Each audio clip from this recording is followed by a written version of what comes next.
What is going on, guys? Gaston back at you with another video and lens here. But today we're going to be talking about this new lens that I got a few months ago.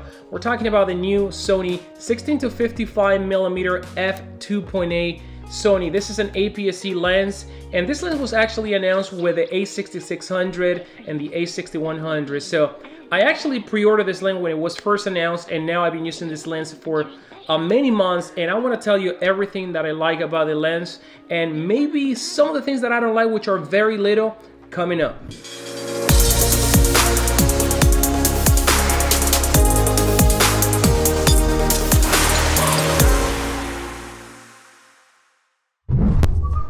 So like I mentioned before, something happened during quarantine time, and you know, hair salons are closed, so I have to take matters into my own hands. So what do you think, guys? I'm actually digging it. I used to wear my hair like that back in the days when I was younger, and I don't know, I feel like I'm young again. But anyway, so guys, if you're new to this channel, my name is Gaston. I'm a photographer from Miami. I do gear reviews and tutorials like the one that we're about to do right now. So if you're new to the channel, consider subscribing and hitting that notification button to be notified every time a video goes up. So the first thing that you're gonna notice is that once you pick up this lens, you're gonna feel the heft. This lens is solid and it feels really good quality. Now, when I mean heft, I don't mean super heavy. It's not the lightest lens. As a matter of fact, it's actually 40% heavier than my all-time favorite zoom lens, which was this lens that I have right here. We're talking about the size 16 to 70mm f4. Now, just to put you into perspective, I want to show you the difference in size right here,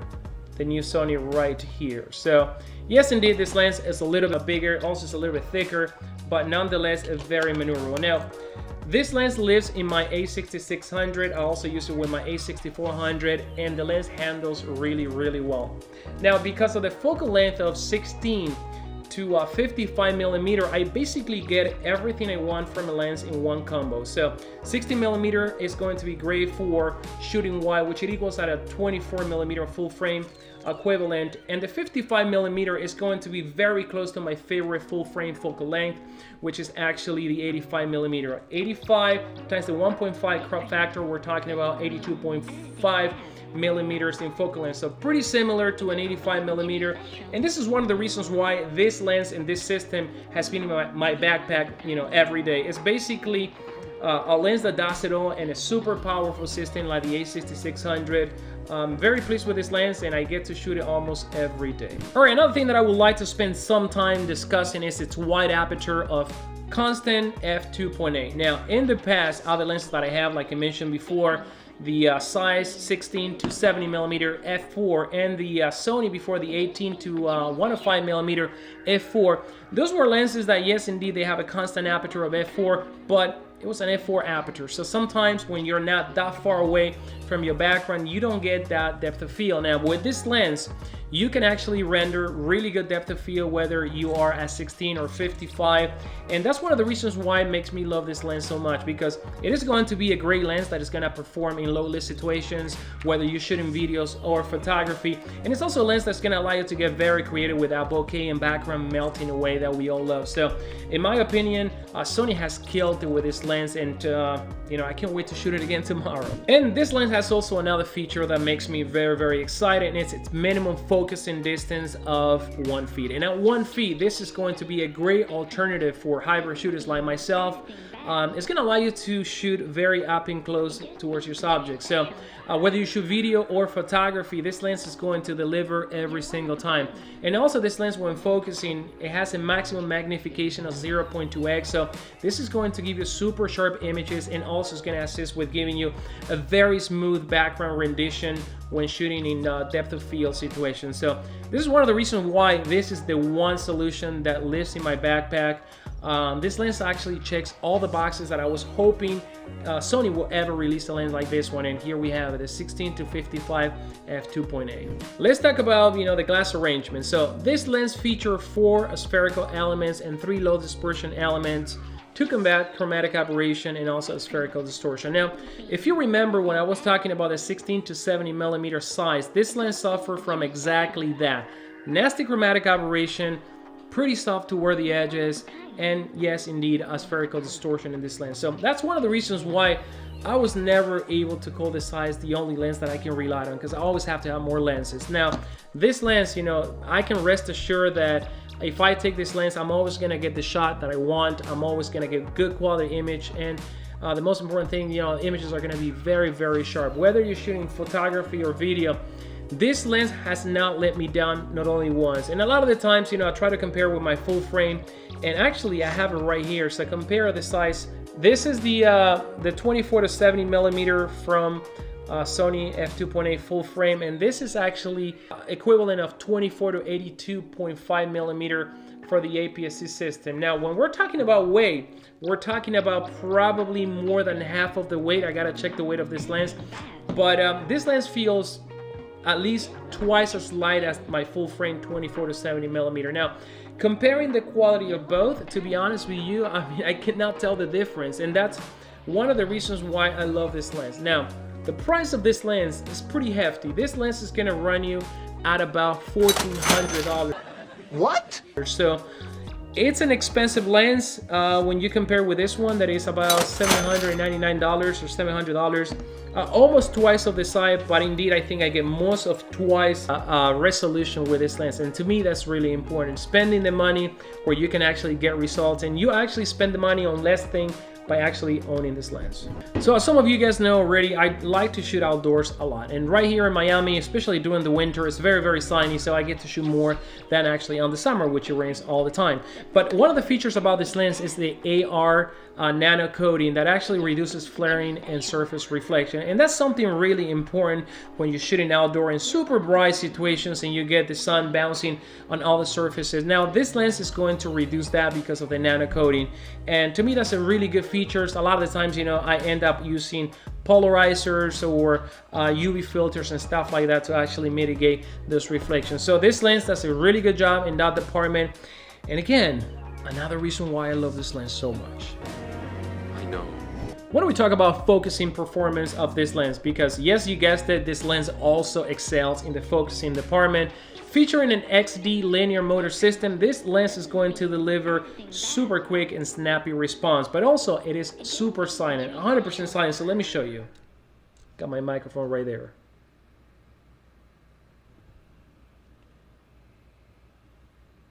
So super silent. So you don't have to worry about the lens focusing motors actually ruining your audios. And you know, sometimes when actually doing YouTube videos like this one and you bring things closer to the camera, I remember with my cheap Canon, what was it, the 10 to 18 millimeter, I think it was, like always getting that nasty sound creeping into my microphone and ruining my footage. So none of that is gonna happen with this system. And again, you know, most of you guys are gonna be using a system like this one with a shotgun microphone, you know, whether you're vlogging like I mentioned before or doing videos like this one.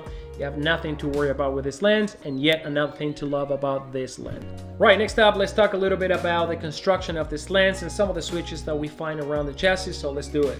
All right guys, let's start by the mount. The mount is obviously some sort of stainless steel material. Also the lens is actually weather sealed. You're gonna see an O-ring around the mount. Next up, we have an autofocus and manual focus switch. The construction of the chassis feels like the same plasticky material that we can find on G Master lenses, but nonetheless, that's what allows the lens to be light and also is very scratch resistant. Next up, we're gonna find the zoom ring that is actually very smooth.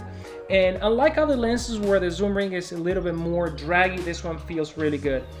Then we have a button that can be configured for any function from the camera. And last but not least, we have the focusing ring that is also very smooth and fluid.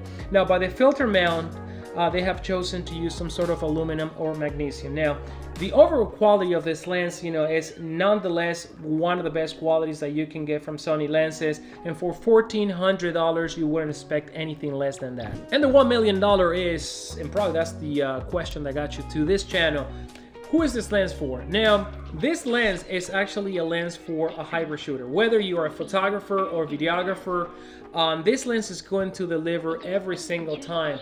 Now, it is a lens that I consider a lens for a professional or someone aspiring to do professional work, because this lens is $1,400. Now, it's not just an expensive lens, it's a lens that packs tons of features like we mentioned before. You're gonna get sharpness from this lens, later chromatic aberration.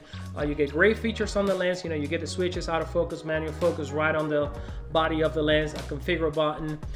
It's a lens that does it all, and for $1,400, that is actually a little bit more than actually the camera that I use it the most.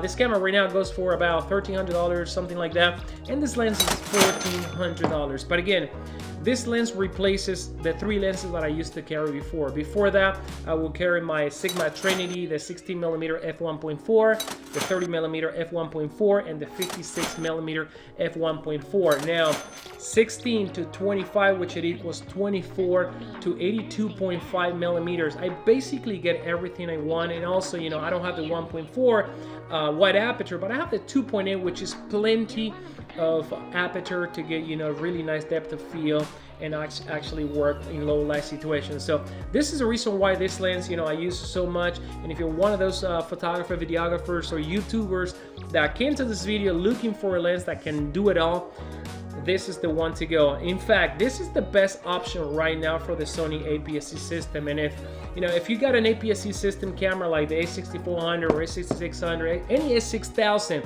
and you would only want to buy one lens, this is the lens to go, definitely. He is the one. Now, Gaston, tell me one thing that you don't like about this lens. All right, there's one thing that I don't like about this lens, and it's actually the price from day one. That's one of the things that I actually cried and rethought about. Man, should I get this lens? $1,400. The camera that I'm using is actually $1,200, and the lens is more than the camera. I mean, of course, when it comes to professional photography, that's normal paying more for a lens. But we're talking about an APS-C lens that is actually really, really good. And like I mentioned before, you can choose to actually carry 3 lenses and spend 3 times, or spend 1 time and get reliability. Now, I don't think that you compromise sharpness with this lens, and this is one of the reasons why I still insist that $1,400, although it hurts me and I wish the lens was more than $950, which I think Sony could have actually done it for that price. It's the only option that's out there for the system, guys. And again, yes, it may be something too expensive to shell out in one shot, but you're not gonna be disappointed with this lens. So this is gonna wrap it up for today, guys. So I hope you had enjoyed it, and if you have any comments or questions, make sure to drop them down below, and I'm gonna make my best to actually answer all those comments and questions. As always, guys, subscribe to the channel, hit the notification button to be notified every time a video goes up. Until then, see you later.